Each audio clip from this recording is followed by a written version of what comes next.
సాక్ష్యాలనే వారు. విశ్వాత్ముడు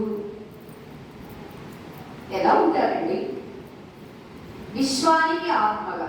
విశ్వానికి ఆత్మగా అంటే మీరు నగలు వేసుకున్నారు కదా, నగలకు ఆత్మ ఏమిటి?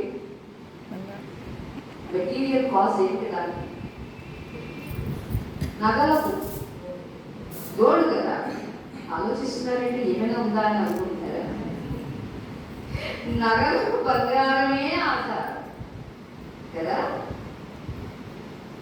నగలులో ఉండే బంగారాన్ని తీసేసామనుకోండి, నగ ఉంటుందా? చూపించగలరా? లేదు.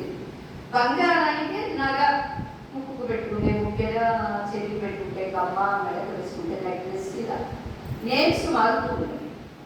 కానీ బంగారం మాత్రము మారకుండా ఉంటుంది. మీకు మళ్ళీ ఓల్డ్ మోడల్ అయిపోయింది అంటే కరిగిస్తే బంగారమే ఉంటుంది, నాకే కరుగుతుంది. అవునా? అలానే విశ్వము అని అన్నప్పుడు 84 లక్షల జీవరాశి జాతి అనేటటువంటిది నగలు. ఆ నగలన్నింటికి ఆత్మ ఒక్కటే. యచ్చాప్నోతి యదాదత్తే యచ్చాప్తి విషయానిక యచ్చాస్య సంతతో భావః తస్మాత్ ఆత్మేతి గచ్చతే అని మనకి ఉపనిషత్ ప్రమాణం.